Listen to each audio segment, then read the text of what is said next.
اللہ تعالیٰ نے طہارت کو بہت ساری عبادات کی قبولیت اور صحت کے لیے شرط قرار دیا ہے کہ اگر طہارت نہیں ہوگی تو یہ عبادت صحیح نہیں ہوگی۔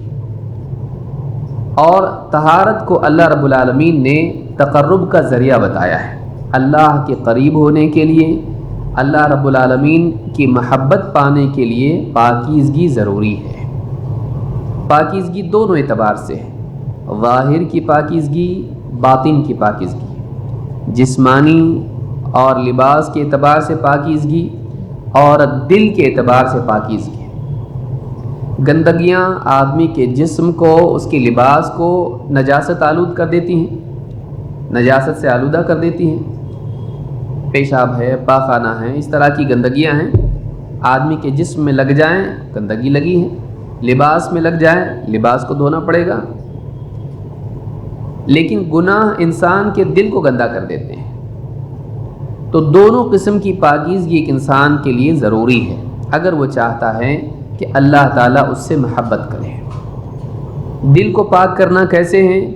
دل کو پاک کیا جائے شرک سے، پاکیزگی سے، شرک سے توبہ کر کے توحید کی طرف آئیں اور گناہوں سے توبہ کر کے اللہ رب العالمین کی فرما برداری کی طرف آئیں۔ تو اللہ کی طرف رجوع کرنا، اللہ کی طرف توبہ کرنا، یہ انسان کو گناہوں سے پاک کرتا ہے، اس سے اندر پاک ہوتا ہے۔ اور پھر غسل کے ذریعے سے، وضو کے ذریعے سے یا گندگی کو دھو کے، رگڑ کے، صاف کر کے، اس طرح سے آدمی کا جسم اور اس کا لباس پاک ہوتا ہے۔ تو اسلام میں پاکیزگی بنیاد ہے، اندر کی بھی پاکیزگی اور باہر کی بھی پاکیزگی۔ جب آدمی دنیا میں اس طرح سے پاک ہوتا ہے تو وہ اللہ رب العالمین کے ہاں محبوب و مقرب ہو جاتا ہے۔ اللہ تعالیٰ فرماتا ہے ان اللہ یحب التوابین ویحب المتطہرین۔ اللہ تعالیٰ محبت کرتا ہے بار بار توبہ کرنے والوں سے اور پاک صاف رہنے والوں سے۔ دیکھیے اللہ نے دونوں کو جوڑا کہ اللہ دو لوگوں سے محبت کرتا ہے، ایسے لوگوں سے محبت کرتا ہے جن میں دو باتیں پائی جاتی ہیں۔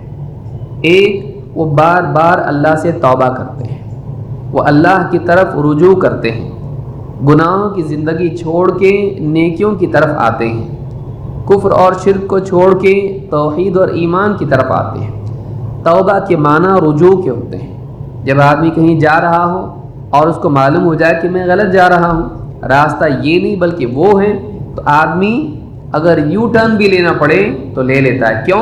اس کو غلط نہیں جانا ہے، اس کو منزل کی طرف جانا ہے۔ تو جب بھی زندگی میں انسان کو احساس ہوتا ہے کہ میں غلط راستے پر جا رہا ہوں، میں گمراہی کے راستے پر جا رہا ہوں، میں ایسے راستے پر جا رہا ہوں جو اللہ سے قریب کرنے کی بجائے دور کرتا ہے، تو مجھے واپس کیا کرنا پڑے گا؟ رجوع کرنا پڑے گا، لوٹنا پڑے گا۔ اس لوٹنے کا نام توبہ ہے۔ تو ایک انسان گناہوں سے توبہ کر کے اللہ کا محبوب بنتا ہے، یہ اندر کی صفائی ہوتی ہے، کیونکہ گناہوں کے دھبے آدمی کے دل پر لگتے ہیں۔ آدمی کپڑوں کے دھبے دھو لیتا ہے، جسم پر گندگی لگ گئی اس کو دھو لیتا ہے، لیکن دل پر جو گناہوں کے دھبے لگتے ہیں یہ زیادہ شدید اور زیادہ نقصان دینے والے ہیں۔ ان کو دھونے کے لیے کیا ہے؟ ان کو دھونے کے لیے توبہ ہے۔ لیکن اسی کے ساتھ ساتھ دوسری ایک طہارت ہے جو جسمانی طہارت ہے، پیشاب پاخانے سے پاکیزگی، اور اسی طرح سے غسل کی حاجت ہو تو وہ پاکیزگی، اور نماز پڑھنا ہے اس کے لیے پاکیزگی۔